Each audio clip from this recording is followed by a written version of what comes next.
That's James's meal for today. It's soup in a spaghetti squash and some cheese bread on the side, and then if he wants some of those on top, he can have them. Count me in, got top of the stack.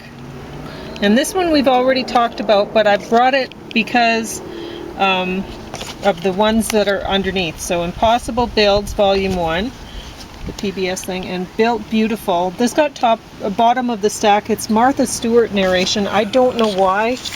It's amazing how she survived her conviction for whatever it was. Yeah. I guess she's still doing stuff. Yeah.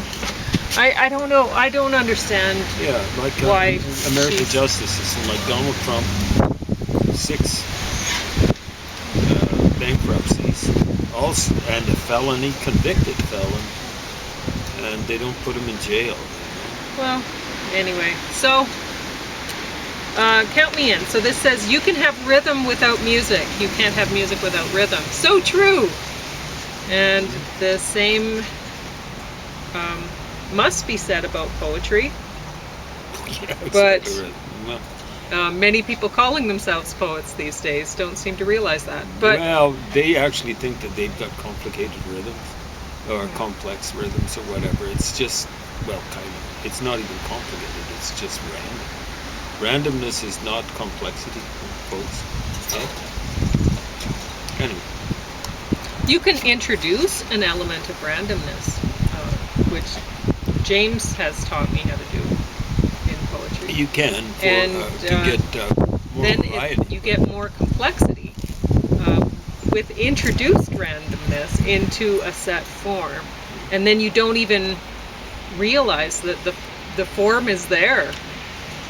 It's really amazing. So you just have to be good enough to do it. It's tough. Yeah, it takes some skill. You got to walk before you start dancing. Yeah, but so, you know, like I've seen people try to do random dancing. Doesn't work, folks. yeah, people have got to have a sense of rhythm for dancing. There's been the 20th century was really bad for introducing stupid stuff. Modern music, modern dance, modern physics, art, modern. None of it worked. You know, it's all really bad. Okay, so why did I bring this up? Well, I still haven't returned this to the library, so I decided to talk about it because I looked something up at the library today about this, because at the end of this movie it looked like a spiral, sort of. Her temple design was being shown, and I thought, oh well, they must have built it, or had some architects work on her design, her vision, right, and then do it so it would actually work or whatever, because I don't think she had any kind of training as an architect, so I don't think she should be designing buildings, or should have been. But anyway, that doesn't stop us from dreaming. I mean, everybody designs their dream home, sits down and starts mapping it out, and then thinks, okay, well, maybe should I go study architecture, or should I just be happy with what I have? And I don't know. Anyway, so I thought, well, they've put this up. Well, they haven't. As of now, and when this movie was put out, 2022, they still haven't put up her temple. But, I mean, she's now been recognized as an abstract artist, whatever. But, what was I going to say? There were, in Stockholm, Sweden, they want to put up a gallery that features her artwork, and they have a bunch of designs that people have put in, bids, put in designs, and some of them it's ridiculous because they look nothing like what she wanted. She wanted a spiral, right? So if you're going to build if you're actually going to go to the work of building a gallery to show her art, show it in the way she wanted it shown. You can build almost anything nowadays, you know, like with all modern materials and stuff like that. Yeah. So build a spiral. If you're going to do it, I don't know if she's actually worth doing it. I don't know if she's worth doing it, but I guess maybe some people in Stockholm figured that they know that's better. The case now, and so whatever. I was just wondering, well, how much is this going to cost to put up this gallery for her or whatever? But I couldn't find that information. But I did find, no, it hasn't been built yet. So, Impossible Builds Volume 1, and this was, I watched episode 1, and you put your foot down there? Huh? You put your foot down after watching one episode, or did Well, I just haven't watched the other 2 yet, and Okay. I don't know if they're on here. I imagine they are, because I don't think I was sitting down for 180 minutes watching. Okay. So I'm guessing that episode 2 and episode 3 are on this, and they will feature Europe in the Desert and the Floating House, which I don't know what that'll be like, but I hope you don't get seasick watching. I was actually more interested in watching the Scorpion Tower anyway, and that was episode 1, so I don't know if I'll bother watching the next ones, but maybe if I'm bored.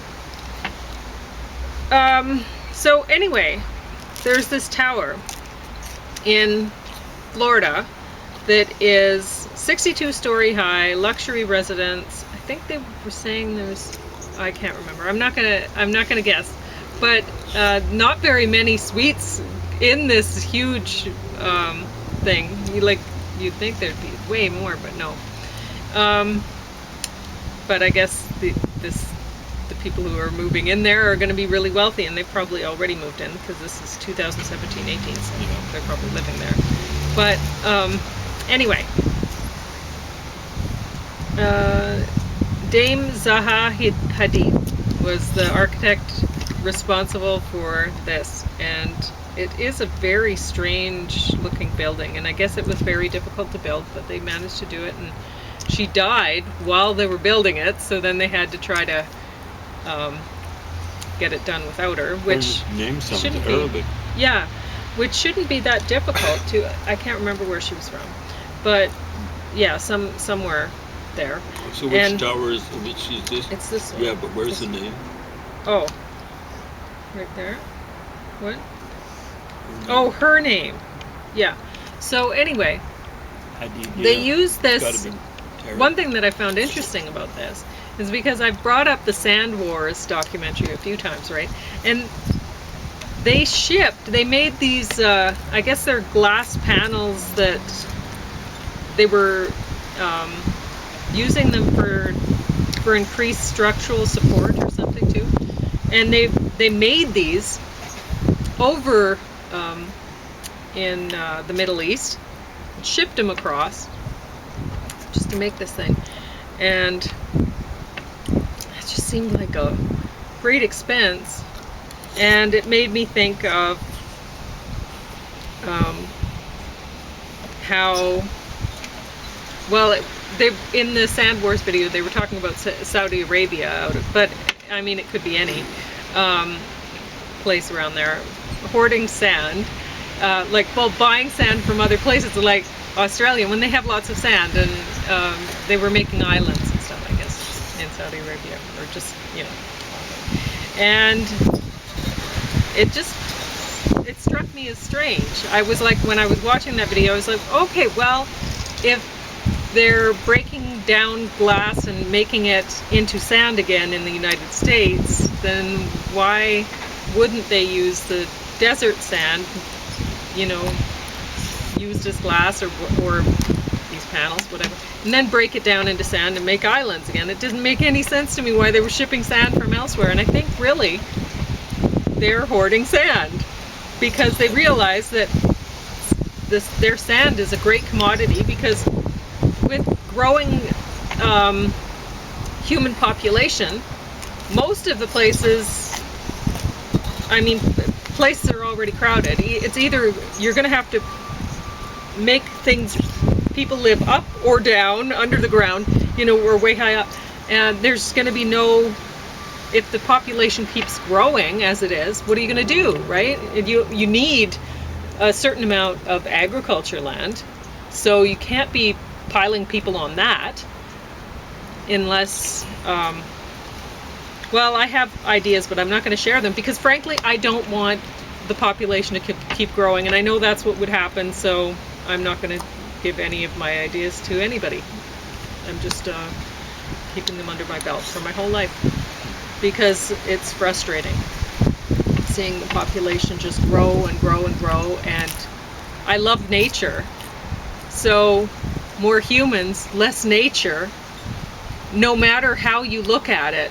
So I don't see any benefit in coming up with ideas to try to meet the demands of a continuously growing population of humans.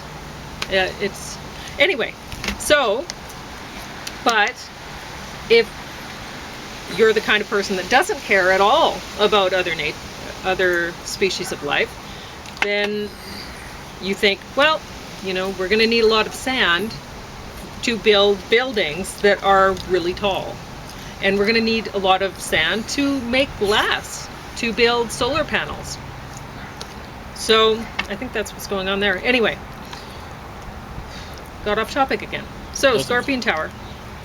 It's an interesting design. And I especially like the parts when they showed rain and stuff wrapping around the building in weird ways, because the building, there's a lot of curves, right? So the different like rain patterns you would get with other buildings, like views of rain and wind and stuff, would be very different in this building than in many others, right? So I found it interesting, and I think others would too. But why it got this far down in the stack? Because I thought I was going to like these a lot more than I did. I didn't like the music. There was like big power music, like, oh, a big adventure, you know, in the background with this, and it's like, I just want to hear how they put this thing together, and, you know, different things about it and whatever. I don't need that big exciting music. Wow. And this one, they had classical music, which just seemed pretentious, but I thought it was why this ended up right at the bottom was the music problem, because at one point, well, they started out this DVD really well. They had a soprano singer. Do you remember the one off that spectacle show that you used to like to watch with, well, there's a soprano singer that she was on there one day, one episode. Well, she's very good. Anyway, I can't remember her name, but it starts out with her talking and showing her singing and stuff, and you're like, oh yeah, well, to really feature her voice, and she's singing all over the world and whatever, you have to have a building with really good acoustics so that, I mean, she's great, right? So everyone wants to hear it the best way possible. So that was a great way to start this. But then they had, at one point, somebody was talking about how a lot of architects or whatever, they lose perspective on who they're building for, on the fact that they're actually building for humans or whatever. And spaces have to be comfortable, and I guess there was one building, and I can't remember where it was, but it was built with public funds, and people were feeling seasick or motion sickness in it. They were, yeah, because especially when they went upstairs and stuff, because the angles were weird in the building. It was just, so they put too much art into it, not enough thought into, oh, well, humans have to use this, and are they going to be comfortable in this sort of space, right? So, anyway, so one of the people was talking about how if you have music, say you have one instrument in a band that's playing one melody, and if you have another instrument in a band that's playing a totally different melody, that they don't mesh, that's just noise, and nobody's going to like to hear that. That's going to make, it's going to increase people's stress levels, and you can't have living spaces where people are feeling stressed out. It's not good for your health.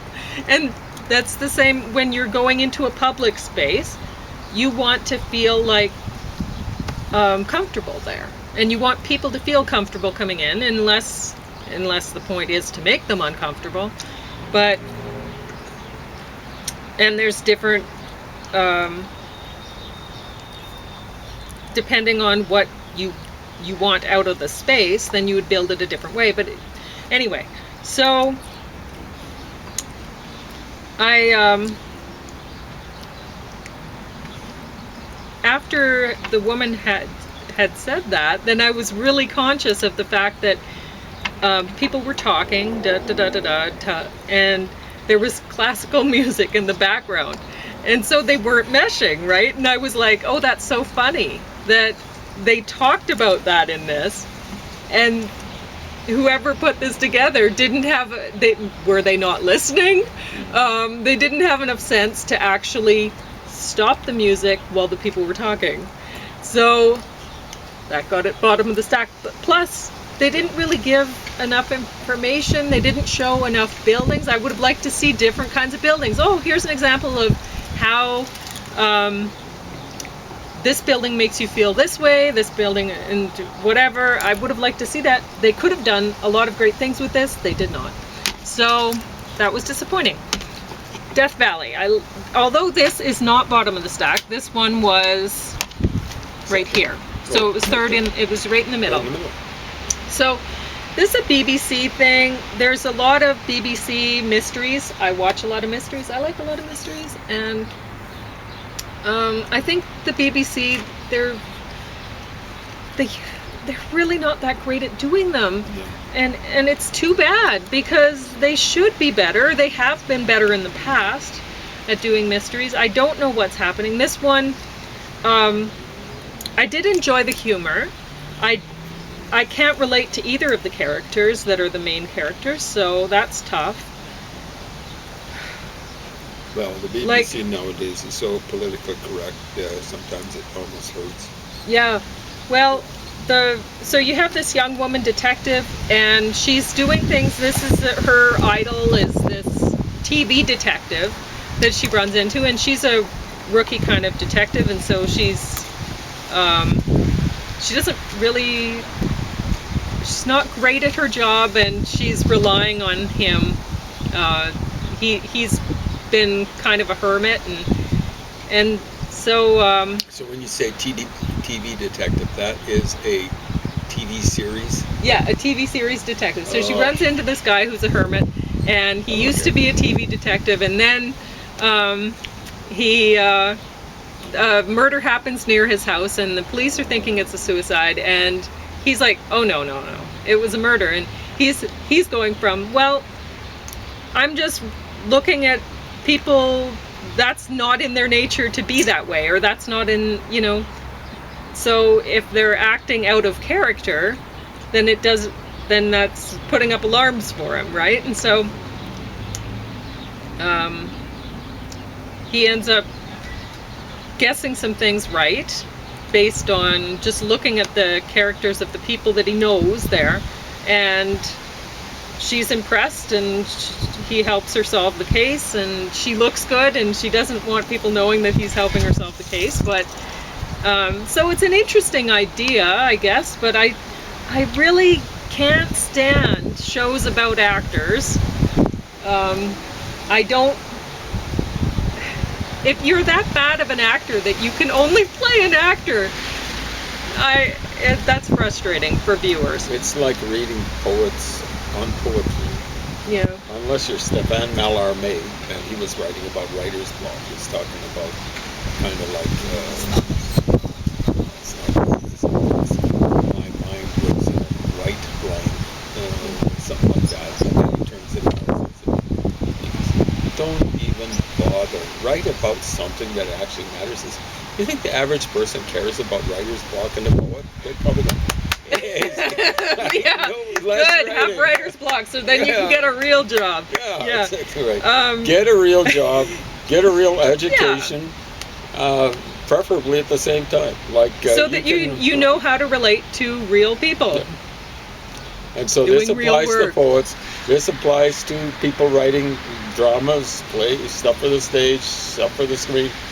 It applies to artists. It applies to sculptors. It applies to everyone who wants to do So the it arts. bothers me. They have this young woman eating food off of his plate all the time. Off of his plate. His plate. Well, she doesn't know him. Like, they get to be friends after a while, but Okay. even when she doesn't know him very well, she's eating like French fries off his plate and stuff. Well, and that's a little bit different. And at honestly, least that's a discreet. I It's see not as though that she's giving happening me a fork in or whatever. on TV, but I don't see that happening in real life. Yeah. People would be very horrified by like I have seen it one place. It was when I studied Arabic, yeah. and it's very nice. But you met him. A very nice person was teaching it, and one woman who's taking the course. She kind of coordinated with him, bringing Arabic food, and you know how you've seen how they'll dip out. Of the Oh, common well, dish? that's different. That's That's different. That's a cultural thing. Yes. It's not recommended at home. You know, like I dug in, but not that enthusiastic because it's No. not healthy. Right? No, we don't do that. Not in this culture. And not in... This is set in Wales, which is interesting. I haven't seen a... Yeah, they have an occasional thing from But- Wales or with Welsh people Okay. and stuff like that. I did like the way they had some subtitles when they were speaking Welsh with each other. Well, I like yeah, that. exactly. Welsh is very, very different. Yeah, it is. I've studied a lot of Sounds languages. neat. Studied a little bit of Old Irish, and when you start, oh my God, it's so. I'm mainly Irish, or Irish, Scottish, Celtic, and those languages are insane to try and study. How was the Mexican soup with the spaghetti squash? It's all gone. And, you know, like, That's good. eventually, I'll have more stuff to finish up the spaghetti sauce with, but. Or Maybe spaghetti I'll squash? use spaghetti. I'm thinking of sauce, putting Yeah. sauce in there. I've got Yeah. a little sauce saved up in the fridge. I think I'm just going to coat that. Sure. It's going to be great. Yeah. But it was, folks, very tasty. Yeah. Do you want to review what you put in? Well, in there? all I did is I've been making salsa. You know, I've been canning salsa at night, a pot of salsa every night, and a pot of soup. So that's what I've been doing every day to try to get rid of the tomatoes, because I put the tomatoes in the salsa, put the tomato juice I get from the tomatoes when I'm seeding them before I put them in the salsa for the soup. And so sometimes a jar doesn't seal, and then we get to eat it. You got to so- eat it right away. in other Well, words. Yeah. no, it goes in the fridge a week or whatever. Yeah. So, Well, that's right away by comparison with canning. yes. Jarring or whatever they call it now. So what I did is we got these wonderful spaghetti squash given to us, and I'm very thankful. And I put some, you know how there's still some liquid when you cook the squash covered in the oven? So I cooked the squash covered in the oven, and I put foil around it so that it wouldn't end up discoloring. And it's still firm enough that it's holding together because it's spaghetti squash and they're good that way. But if I wanted it firmer, then I just would have not had foil, and then it gets really crunchy on the outside. So anyway, then there's still some liquid in the bottom, so I put some bouillon crumbled up in there, and then the salsa, which is mild, and then you mix it up. Yeah. Was that beef bouillon or something like that? Yes. Okay. So you won't. I won't have that for me. But it probably But- adds some taste. But you know, But you like, picked it out, and so yeah, I I know. put it in the... I think I only picked one little package out. But- Yeah. And you probably used that whole package up, right? Yes, in Yeah, there. there you go. So that adds some taste. It doesn't. It's already there. You know, like I But don't I will like be having eating things one of killed these in the later middle. with some of the soup that I'm cooking right now. So that'll be great too. So James is going to talk about Count Me In. I'm going to look and see how much time he has to talk 10 about minutes? Count Me In. You have 5. There we go. Yeah. I should have guessed. But did you want to show what? The ladybug. No, Yeah, we have she- lots of ladybugs all She over was- us lately. she was extending her wings. It looks as though she wanted to fly. And then maybe she realized that I was going to do a little bit of a presentation or stuff like that. Maybe she thought, things were wrapping up or whatever. Anyway, I don't think, maybe you can see her there. Count me in. Count me in. You know, I was almost like John Lennon in Revolution. You know, drummers. And I saw this was about drummers. And I was going, Pauline picked it out for traveling with. And I could have traveled with this. There's a fair amount of music. There's a lot of talking too. I prefer when we're traveling. I'm sitting in the back seat of the van, watching it on TV. Pauline's driving and stuff like that, and listening to the stuff. She tries to pick out stuff that's not going to drive me crazy or drive her off the road. And generally, that's not too much of a problem because there's some of the stuff that I used to like when I was a kid, but she probably doesn't like that much. But I don't think there's too much of that stuff like Skinny Puppy or whatever that would drive both of us crazy. It would drive me crazy and drive her off the road. But this was surprisingly good. You know, it kind of traced the history of rock and roll drumming it didn't go all the way back to the 50s. And if you listen to, I think it's Black Dog by Led Zeppelin, the opening drum, not really a roll, the sequence is taken from a Little Richard, the introduction to Little Richard song. So they should have maybe gone back to the 50s. But at any rate, well, Elvis actually he didn't even have a drummer in his combo. I think he had a stand-up bass. And I guess it was him faking playing guitar. And maybe there was a drummer, I can't remember. But no, there had to be a guitarist. I think it was Scotty Moore. So a guitarist, bassist, stand-up bass, and maybe Bill Black or something like that, and then Elvis faking playing guitar and stuff like that. That ladybug really doesn't want to leave you. Well, she was thinking of taking off. I think she thought we were finished, but she's going to hang around till they end up. But they started off basically with the Beatles, and they had a great sequence. They showed the Beatles doing live back in '64. What was it? She Loves You, I think it was. Maybe so, I don't know again. But then they showed Ringo really rocking it up, and I saw her standing there. I know one guy really liked rock and roll, and he's a little bit older than me. And he said he liked the Beatles from the start. I said, well, it was different for me because I was put out by all the Beatlemania and stuff like that, the hysteria, as they styled it back then. They should have called it histrionics and stuff like that, because hysteria is kind of like sexist. But at any rate, yeah, this guy who liked rock and roll, I think he was a stumpy kind of guy. He said what got him into the Beatles was I saw her standing there. That's Paul McCartney. He knew how to rock when it came time to rock out. Better than John Lennon, actually. Oh, it was the Beatles doing a cover version of Twist and Shout, actually. Anyway, it starts off with the Beatles, basically, and then works its way through. They're looking at influences and so on and so forth. They had some good drummers. There's Stuart Copeland, who used to be with the Police. I don't know what happened to him after the Police split up. I think that was 40 years ago. But he looked fairly well preserved. Some other of the drummers looked as though there'd been too much smoking, too much various medicinals being ingested, including alcohol. There was a lot of tributes to Keith Moon, and justifiably so. One thing I'd never seen was Keith Moon like doing My Generation, which is a boring song, except when Keith Moon was doing it live, he was the star of the show way back then. It would have been, I think,